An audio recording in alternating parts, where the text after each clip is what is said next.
Meerpet excise police station కొత్త కార్యాలయాన్ని excise deputy commissioner Dasharatha ప్రారంభించారు. ప్రజలకు మరింత చేరువయ్యేందుకు ప్రభుత్వం కొత్త ఎక్సైజ్ పోలీస్ స్టేషన్లను ఏర్పాటు చేసిందని తెలిపారాయన. ప్రొహిబిషన్ మరియు ఎక్సైజ్ డిపార్ట్మెంట్ పునర్వ్యవస్థీకరణలో భాగంగా రాష్ట్రంలో 14 ప్రొహిబిషన్ మరియు ఎక్సైజ్ పోలీస్ స్టేషన్లు మంజూరు చేసింది తెలంగాణ ప్రభుత్వం. దీనిలో భాగంగా Saroor Nagar excise police station 2గా విభజించబడింది.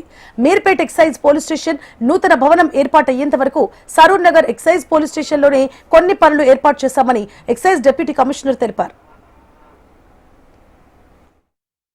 ప్రభుత్వ ఆదేశాల ప్రకారం కమిషనర్ ఇచ్చిన instructions, commissioner of excise state ఇచ్చిన ఆదేశాల ప్రకారం ఈరోజు సరూర్ నగర్ స్టేషన్ రీఆర్గనైజేషన్ లో భాగంగా సరూర్ నగర్ స్టేషన్ లో ఉన్నటువంటి ఒక పార్ట్ మీర్పేట స్టేషన్ గా మనం ఓపెనింగ్ చేసుకోవడం జరిగింది.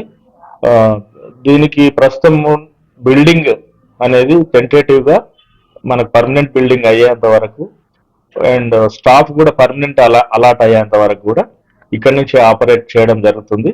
కాబట్టి దీన్ని చేయడం ముఖ్య ఉద్దేశం ఏంటంటే మన పబ్లిక్ ఇంకా ఆఫీసర్స్ అందుబాటులో ఉండడానికి.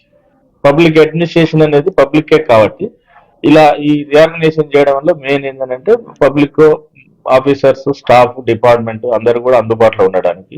దీంట్లో మనకు మెయిన్ ఏంటంటే క్రైమ్ జరుగుతుంది, ఎక్సైజ్ క్రైమ్ ఉంటుంది, గుడంబ, ఇలిసిట్ డిస్టిల్ లిక్కర్ కావచ్చు, స్పూరియస్ లిక్కర్ కావచ్చు, నాన్ డ్యూటిఫైడ్ లిక్కర్ కావచ్చు, నవ్ సమాజాన్ని ఇంకా ఎక్కువగా పట్టి పీడిస్తున్నటువంటి డ్రగ్స్ ఆర్ గాంజా, ఇవన్నీ కూడా సమర్థవంతంగా ఎన్ఫోర్స్మెంట్ యాక్టివిటీస్ చేయడానికి స్టేట్ అంతా కూడా ఈరోజు స్టేట్ లో 14 స్టేషన్లు అవుతున్నాయి.